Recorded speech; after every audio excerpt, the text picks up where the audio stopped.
Okay, let's unpack this. We're diving headfirst into the Black Desert Online patch update for August 4th, 2025.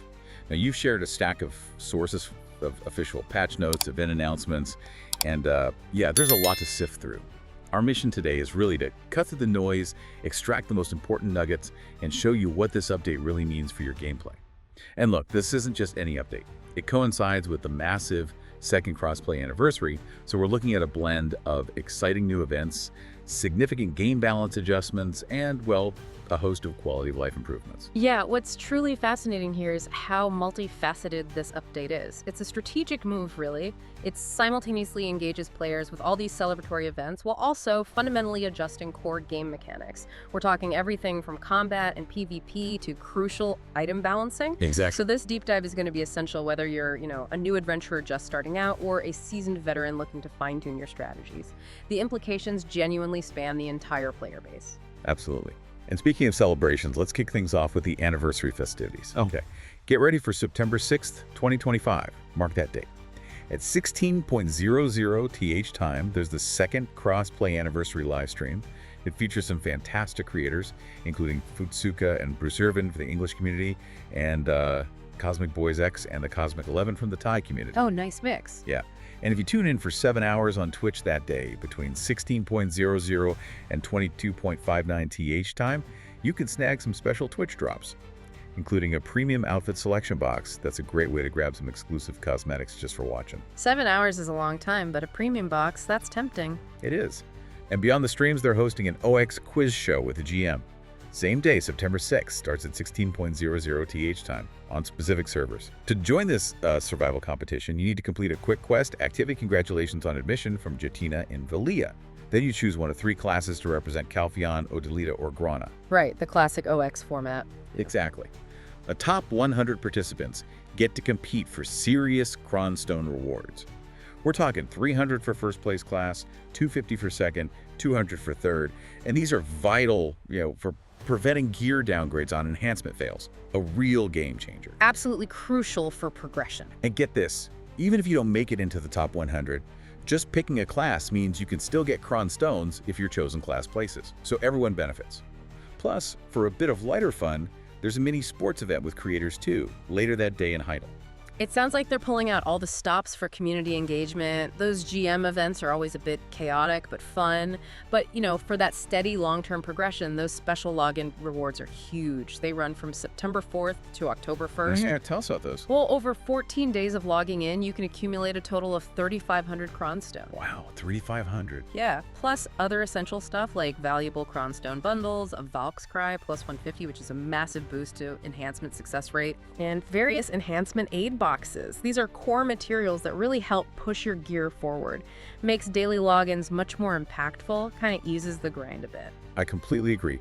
Those login rewards are going to be massive for progression. And the in-game celebrations look just as generous. From September 4th to September 18th, celebration cakes will be appearing in hunting zones. Cake, always good. Right. Defeating these gives you a fantastic buff. Activities, special days delight. For 60 minutes, you get boosts like monster AP and damage reduction, better knowledge and item drop rates, and even an extra 100 LT of max weight. That's a solid grinding buff. Totally. It's a great way to supercharge your grinding sessions. Plus, you get memory fries and some more Cron Stones, like 30, 50, and sometimes 10, and maybe even rare materials. And keep an eye out for the sweet cakes. They appear 3 times a day at set times 11.00, 16.3, 22.308 time, but not on Olvia or Arsha servers. They drop various advice items and Valk's Cry plus 60. More enhancement help. Nice. And there's a weekly quest too. Yep, from David Pinto and Velia, Activity Gift of Love, for some extra goodies. Good to know. Now, for those of you really eager to power level, the Hot Time event is back, and it's, well, hotter than ever. Runs September 4th to September 25th. Phase 1, that's at 411, gives you Combat EXP plus 700%, Skill EXP plus 200%, Life EXP plus 50%, and Item Drop Rate plus 50%. Pretty good, right? Very good. But then Phase 2, Sept 1125, ramps it up even further. Combat EXP plus 1,000%. 1,000%. 1,000%. Skill EXP plus 300%, Life EXP plus 100%, and Item Drop Rate plus 100%. Now, these effects don't stack with normal hot time, but they take precedence if they're higher. That's a huge boost. What's the biggest impact this kind of accelerated leveling has on the game, especially for maybe new or returning players? Well, yeah, this hot time is a massive game changer, especially for those groups. That 1000% combat EXP, I mean, you can reach higher levels, unlock more powerful skills way faster than normal. It really cuts down that initial grind barrier, letting players jump into higher tier content much quicker. Right, get to the fun stuff faster. Exactly. And for veterans, it's a perfect chance to level up alts or push for those last few tricky skill points without the usual heavy time investment. It sort of flattens the power curve for a bit, making it easier for everyone to feel, competitive or at least catch up. That makes perfect sense. Yeah. Okay, moving on slightly. For those making in-game purchases, there's a Razer Gold Wallet promotion. You get a 10% bonus gold when you top up using Razer Gold Wallet with the promo code GOLD10. It's limited, though, once per Razer Gold ID. So plan that out. A nice little bonus if you use Razer Build anyway. For sure. And if you're spending pearls, the Blessing of the Moon event is back. Runs September 4th to October 2nd. It offers tiered rewards based on how many pearls you spend. We're talking discount coupons up to 40%, valuable adventure packs, premium enhancement boxes. Some really good value there. Yeah, and what's really cool is you can reset this event and repeat the rewards up to 4 times per family. So it offers fantastic value if you were planning to spend anyway. 4 resets, that's quite generous. It is. Lastly, for events, the Idana's Territory Knowledge event. This runs September 4th to September 18th. It encourages exploration in Idana's territory, the new region. You can gain new knowledge for rare fish, gathering items like lungfish or kaffir stones, and getting this knowledge rewards you with things like life skill enhancement aid boxes, a mysterious charm box, and a party elixir. Oh, and don't forget the weekend buffs from challenge missions like Activity Shrewd Butler, which boosts life mastery, life EXP, weight limit. Good stuff for life skilling. Right. And there was a mention of class competition is back. Yeah, the patch notes just listed. Details probably coming later, but it's something to keep an eye out for. Okay, so that's a whirlwind tour of the celebrations. Clearly designed to get you back in, feeling rewarded. These events really accelerate things for new players and give veterans a nice resource boost, directly helping with gear progression. And that Idana's Knowledge event, it subtly guides players towards the new content, integrating exploration with actual rewards. It's a pretty well-rounded anniversary package. Indeed. But yeah, while the confetti is flying, some of the most impactful changes are happening kind of under the hood, fundamentally altering how you play. So let's shift focus to the underlying systems, starting with some crucial item changes. Tell us about this magic gem balancing. It sounds significant. Oh, it is. This is a huge one, especially for PvP. The developers are clearly aiming to reduce the dominance of those super high damage reduction DR sets. The ones that make people almost unkillable. Exactly. They've done this by introducing a new category, basically. Increased damage reduction gems, think Gem of Perfect Armor, Black Magic Gem Cobalinus, those kinds. And here's the key. You can only install 2 such gems in total across all your gear slots. Only 2? Wow. Yep. So no more stacking 6 or 8 of the best DR gems. It forces a more balanced approach, maybe more offensive builds, in PvP. Also, some PvE-focused gems are being adjusted. Instead of all damage reduction, they'll now give higher monster damage reduction, like Steadfast Indomitable Gem changes from all DR +3 to Monster DR +5, more specialized for PvE. Okay, so you really need to choose your focus. And what happens to currently equipped gems? Right, good point. If you have 8 gems installed that fall under this new rule, they'll be automatically unequipped and sent to your Black Spirits gift box. So yeah, you will definitely need to reevaluate your crystal setups after this patch. Big time. That's a massive meta shift for competitive players. Any other key item changes we should know about? Yeah, a few others. 3 red battlefield-specific gems are being removed, likely related to Solaire's Gate changes, maybe. The missing Captain's Gem Sailing now grants max HP plus 350 instead of all resistance. That's a nice little buff for sailors. Health is always good. And Crawlin's Bag, that useful extra inventory space, it can now hold Luffy Bed Mountain's modified telescope, which is handy. But importantly, you can't store trade items in it anymore. That might affect how some people manage their trading runs. Okay, got it. Good heads up on Crawlin's Bag. Moving on to the creatures and the world itself. We've got some interesting monster improvements in Idana's hunting zones. These are the newer, tougher Elvia spots, right? That's right, high-end zones. So, in Ethereum Castle, if the boss Malaka summons monsters, they'll now reset and disappear after a short period. That should help streamline the fight, stop things getting too messy. Less clutter, yeah. Makes sense. Over at Nymphomera Castle, they've made some tweaks. Coral Naga enemies will spawn faster now. Oh, good for grind speed. Yeah, and the Coral Naga Master's attack accuracy is improved, so maybe a bit more dangerous. But here's a strategic change. When you defeat a Coral Naga Shaman, it applies a defensive debuff to nearby Guardians and Masters.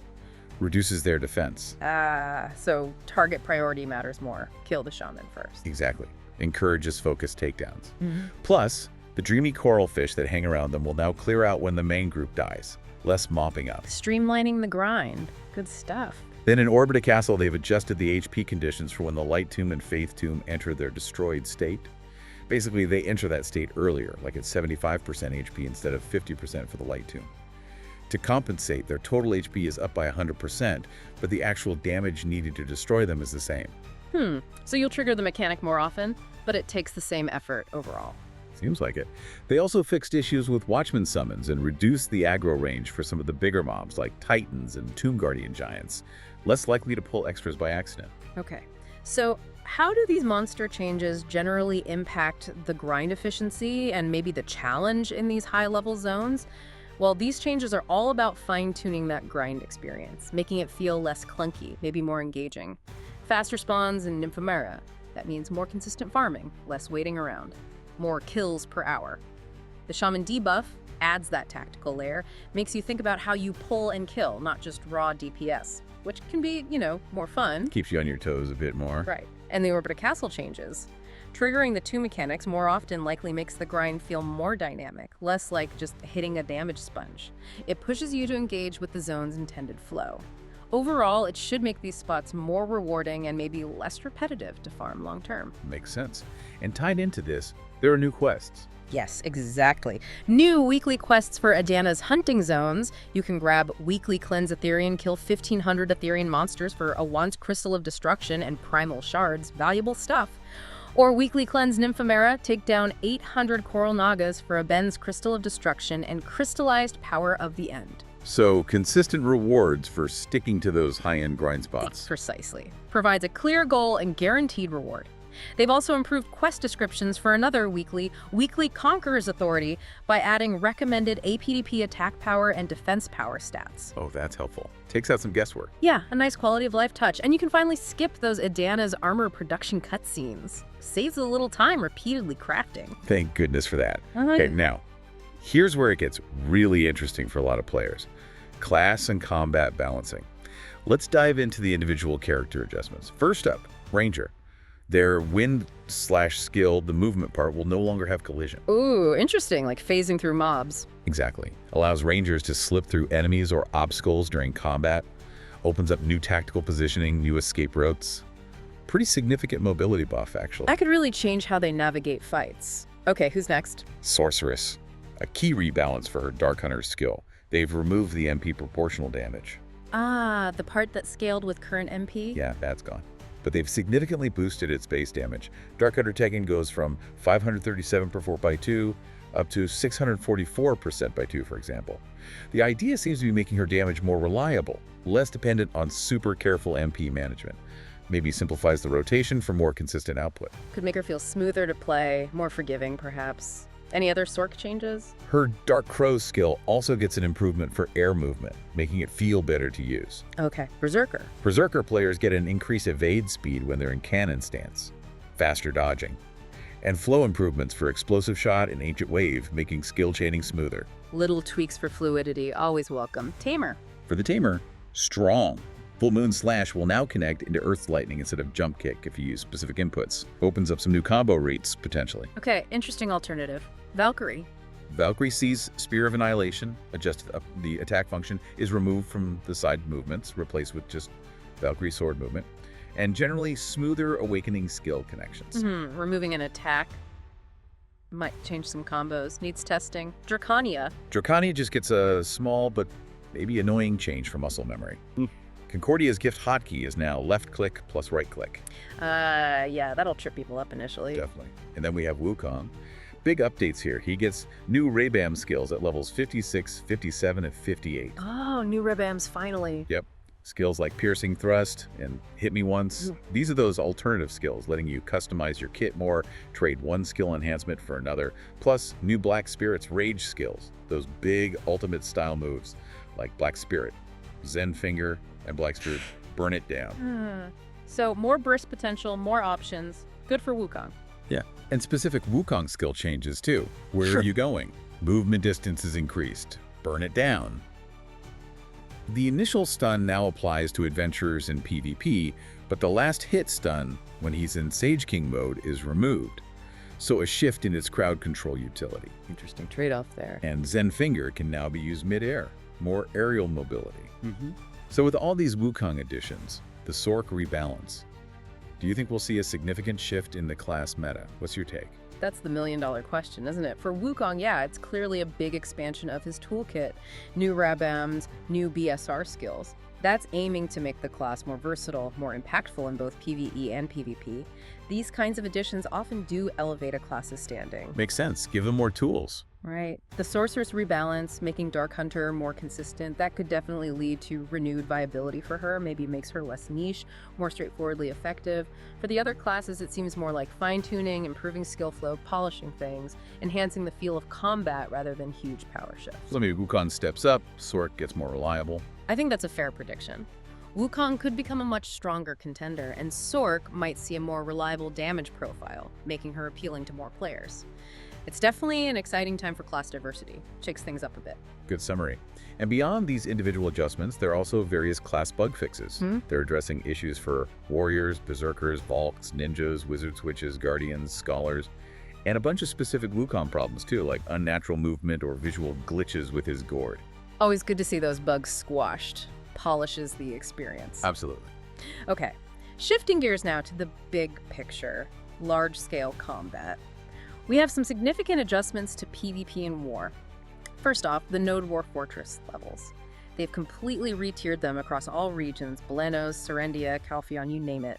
Fortresses are now strictly levels 3, 4, or 5. For example, Kron Castle in Balenos, that's now level 3. Serendia Shrine is also level 3. So a clearer structure for node tiers. Exactly. And this retiering comes with adjusted participation limits and tax rates for constructible nodes. These will vary by day and region. So guilds really need to look closely at the map now, reconsider their target nodes, maybe even their whole weekly strategy. Right, affects resource planning and who you can realistically fight. Precisely. And crucially, tied into this, are ability limit adjustments in Node War and Siege War. Big changes here. They've rebalanced the caps or recommended stats for APDP, accuracy, damage reduction, and damage reduction rate. This is a direct response to the new damage calculation formulas that came in with the combat system rework a while back. Okay, so they're fine-tuning the stat caps for the current system. What are some examples? Right. So for a level 1 Node War, the recommended APDP used to be around 550, now it's 616. Whoa, that's a jump. It is. Accuracy recommended goes from 750 down to 650, damage reduction up from 311 to 335, and damage reduction rate up from 14% to 20%. Similar adjustments are happening for level 2 Node Wars and limited Siege Wars too. What this means. The developers initially said level 1 Node Wars should be accessible with enhanced Tuvala gear, that seasonal starter gear. Yeah, the entry point for PvP. Well, with these new higher limits, especially the APDP, you might need slightly better than just Tuvala now. Maybe PE and Tuvala with some Kafras or boss gear equivalents. It's still meant to be accessible, but the bar has definitely been raised slightly for even Tier 1. They're trying to create clearer tiers of competition based on gear. Gotcha, so Tuvala alone might not cut it for T1 anymore. It'll be tougher, yeah. You'll likely want a bit more investment. Finally, some adjustments to Fortress HP in Rose War. Node War fortresses in Balenos Serendia, lower tiers, get an HP increase about 10.5%. Medievalency fortresses see an HP reduction of about 16.5%, and Calpheon Comasilvia, higher tiers, get a smaller HP boost, around 4.5%. So adjusting fortress durability based on tier, basically. Seems that way.